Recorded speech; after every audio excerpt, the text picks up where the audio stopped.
banyak untuk semua teman-teman media yang udah menyempatkan waktunya bisa berbagi hari yang berbahagia ini bersama kita semua yang ada di sini. Dan kita juga mau ngucapin yang pertama terima kasih banyak untuk RSU Bunda, untuk Morula, dan untuk dokter-dokter kita yang cantik-cantik yang di sini.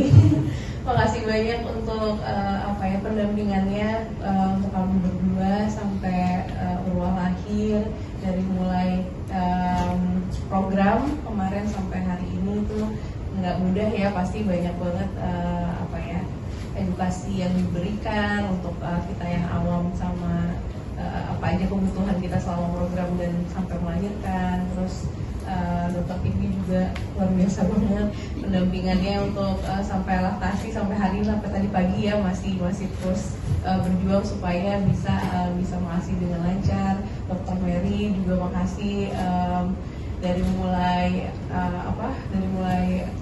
IVF sampai hamil dan sampai hari ini tuh panjang banget prosesnya, tapi luar biasa banget. Makanya kalau insya Allah di tangan yang tepat dan ketika dokter itu mengeluarkan semua energi dan ikhlas ya ketika menjalankan, kita juga pasien itu ngerasa dapat afirmasi yang positif terus gitu. Jadi ngejalanin program sampai melahirkannya juga kita tenang gitu. Nah ini penting banget kerjasama antara rumah sakit, pasien, dan dokternya gitu ya. Dan alhamdulillah itu yang aku dapetin sih selama aku menjadi pasien, dari mulai aku lahir di Bunda sampai aku melahirkan di Bunda. Jadi udah dari dulu ya, dari dulu selalu ada di Bunda. Alhamdulillah sampai hari ini bisa putra kedua bisa lahir di sini dan semuanya lancar. Dan putra ketiga ya nanti insya Allah. Amin ya Dek ya. Gimana Dok? Dokter bisa berapa kali dong? 5. Oke, mungkin dari Gen Irwansyahnya ada yang mau disampaikan bagaimana? Iya sih, alhamdulillah. Pertama-tama assalamualaikum warahmatullahi wabarakatuh buat teman-teman semua. Terima kasih udah hadir di sini di hari puasa ini ya. Mukanya banyak yang lagi puasa sih kelihatan.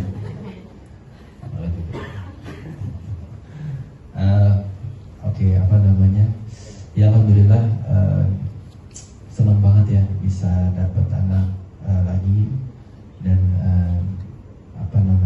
kita program di tempat yang sama di Morula, dan kali ini kita melahirnya di RSU Bunda. Ya sekilas iya di zaman Rasulullah SAW gitu. Jadi Urwah tuh, jadi ceritanya tuh dulu Rasulullah SAW pernah meminta Urwah untuk membeli kambing. Terus beliau ambil uangnya sampai akhirnya dia ke pasar. Setelah ke pasar, beliau beli kambingnya. Dengan negosiasi beliau bisa dapat kambing itu, dan akhirnya kambing itu 2 dengan harga yang Rasulullah SAW kasih dengan negosiasi itu gitu. Nah sampai akhirnya 1 kambing itu dibawa, 2 kambing itu dibawa, dan satunya itu dijual sama beliau dengan harga yang uang dari Rasulullah SAW gitu. Jadi beliau bawa kambing dan uang yang sama dengan ke Rasulullah SAW. Terus akhirnya ini Rasul, ini kambingnya, ini uangnya. Loh, kan ini uang buat beli kambingnya. Iya, ini ya, dengan proses itu ya saya bisa membagi uang dan kambing. Insyaallah. Cerdas dalam mengambil momen dan insting bisnisnya kuat gitu. Bisa menyenangkan Abi juga kan, itu berarti ya Abi ya. Oke.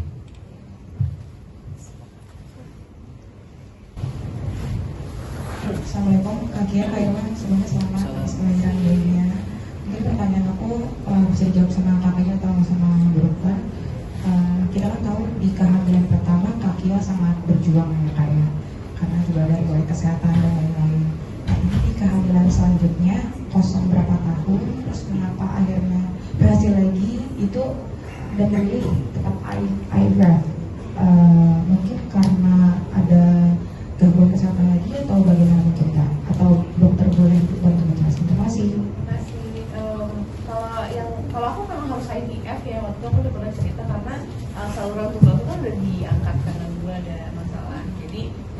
melalui proses IVF dulu baru bisa hamil. Cuman kalau yang kenapa jaraknya sampai 5 tahun, sebenarnya kayak kesiapan aja sih.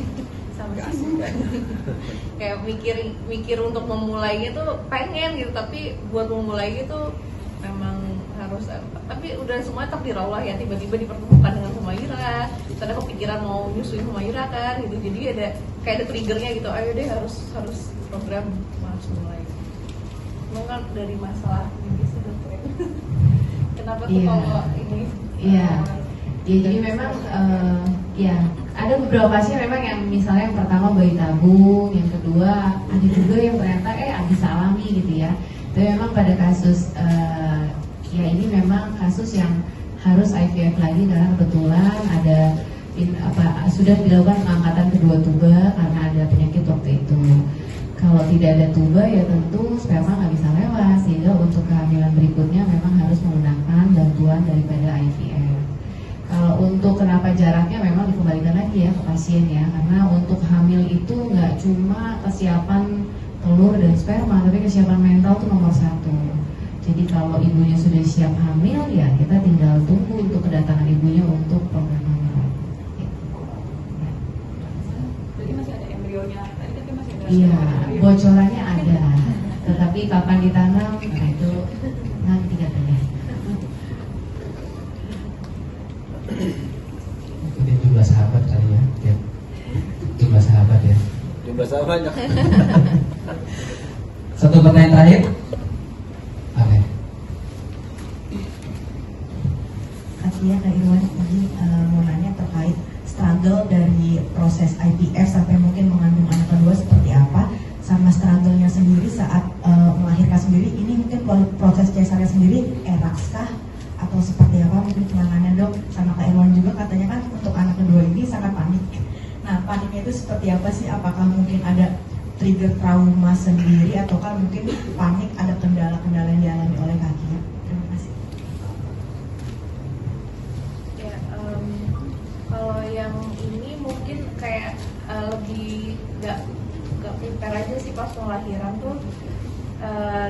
Tiba-tiba kan disarankan untuk ya udah kayak bayi udah mulai tadi seperti dokter ceritain gitu, jadi kita pulang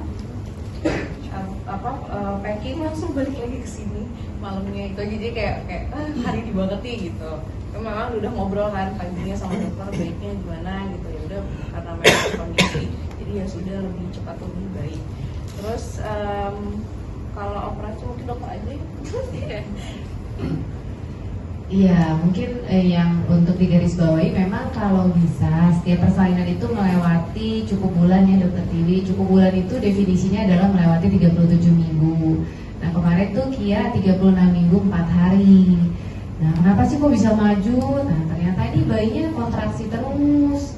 Sudah kontraksi, udah dikasih obat pun masih kontraksi. Ternyata waktu kita cek sudah mulai ada pembukaan. Nah bayi ini juga sebenarnya mempunyai insting alami ya. Kalau dia sudah merasa tidak nyaman dengan kondisi di dalam kandungan, dia akan mencetuskan kontraksi alami yang tidak bisa ditahan walaupun sudah kita kasih obat. Dan didukung juga dengan kondisi air ketuban yang sudah mulai berkurang. Oleh karena itu kita diskusi, ini kondisi bayinya kalau kita biarin kayaknya nggak bakalan naik juga berat badan bayinya. Kita sudah matangin paru-paru bayinya, kayaknya dia udah minta keluar deh. Oke, kita sepakat, kayaknya nggak ada yang perlu ditunggu lagi. Dengan backup tim dari dokter anak, suster, dan juga semuanya, makanya kita putuskan untuk dilahirkan di 36 minggu 4 hari. Nah memang kalau yang mungkin rekan-rekan sekalian tahu, memang rata-rata, saya termasuk yang lahir di Bunda ya Dokter Tiwi, saya merasakan sendiri memang lahir di sini cukup painless delivery ya. Mau lahir normal ataupun lahir sesar, saya pun setelah sesar pun 6 jam tuh pasti langsung bisa jalan. Jadi kalau ditanya metodenya ERAS, iya, metode pembiusannya adalah ERAS. Yang artinya dokter anestesi itu punya sistem racikan pembiusan yang mungkin rahasia ya. Saya juga nggak tahu sistemnya, sayangnya dokter anestesi nggak ada di sini, yang akhirnya membuat pasien itu lebih cepat pulih sehingga lebih cepat jalan. Kalau pasien lebih cepat jalan, diharapkan ASI-nya lebih banyak ya Dokter Tiwi. ASI-nya lebih banyak, penyembuhan luka lebih cepat sehingga ibunya juga cepat pulang. Nah itu target atau tujuan daripada rumah sakit ini ya Dokter Tiwi. Nah jadi kalau ditanya ERAS, ya betul.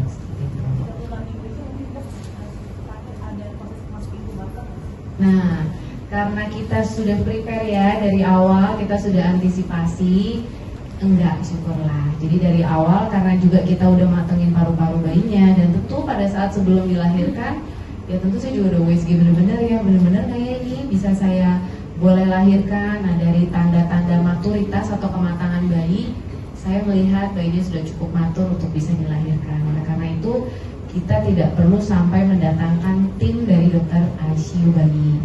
Tapi kalau saya lihat dari USG, kok kayaknya tanda-tanda imatur atau belum matangnya itu sudah ada, sudah tampak, atau kayaknya harus butuh backup NICU deh. Kayaknya saya juga pasti akan mendatangkan tim dari NICU untuk menangkap bayinya. Gitu. Tapi karena kayaknya saya lihat dari pemeriksaan USG sudah cukup aman, sudah kematangan paru, jadinya dirasa tidak perlu, dan ternyata syukurlah memang pada saat dokter Tiwi tangkap bayinya juga tidak perlu ya. Gitu. Sama ini sih Pak, pas setelah lahir juga makanya alhamdulillah seneng banget didampingin dokter Tiwi lagi gitu.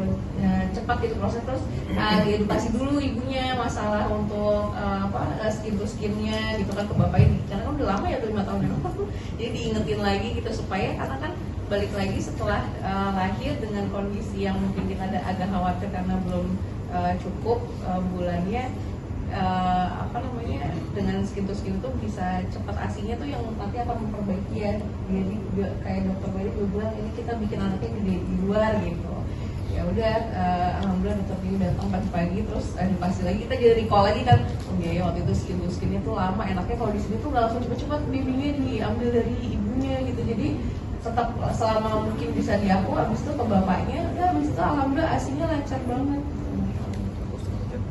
Ngajam ya, hilang paniknya. Iya, panik. Kalau soal panik, aku panik dari awal juga sebenarnya udah panik. Dari UKASA pun aku sebenarnya udah panik. Cuma ini tuh jadi paniknya tuh karena aku benar-benar ngelihat dari bawah, kan bayinya dibawa tuh pas setelah lahir, sebelum bayinya dibawa ke bawah tuh, ya kan. Terus dari yang bayi itu aku ngeliat gini, oh my god, itu bawah. Maksudnya saya tanya tuh kan, iya masih ngebongkar gitu. Gimana nih gitu kan. Terus aku apa nanya, aku mesti ke ibunya apa ke anaknya? Padahal aku pernah di UKASA ya dikasih tahu gitu, harus ke anaknya dulu segala macam bla bla bla gitu. Tapi aku harus ke ibunya apa anaknya? Ya ke anaknya. Ya, tapi karena aku panik lihat Kia gitu. Terus sampai aku ke anaknya, terus sudah aku gunting tali busa, bisa aku ke Kia lagi, ya nggak apa-apa kan? Sambil enggak, ya nggak apa-apa kan ya? Nggak apa-apa, beneran kan? Nggak menggigil, enggak. Jadi bedanya operasi yang UKASA sama ini tuh, yang waktu UKASA tuh Kia sempat menggigil. Nah ternyata katanya menggigil itu tuh bahaya juga buat ibunya. Nah itu aku jadi kayak mastiin terus gitu ke Kia, ya menggigil nggak ya? Nah, itu yang bikin aku panik sih gitu. Tapi alhamdulillah semua yang ada di situ bikin aku tenang gitu, kayak mulai dari dokter maupun susternya gitu. Alhamdulillah. Oke, cukup ya. Oke, karena sudah tidak ada lagi pertanyaan, kita tutup. Namun sebelum kita download Tribun X sekarang, menghadirkan lokal menjadi Indonesia.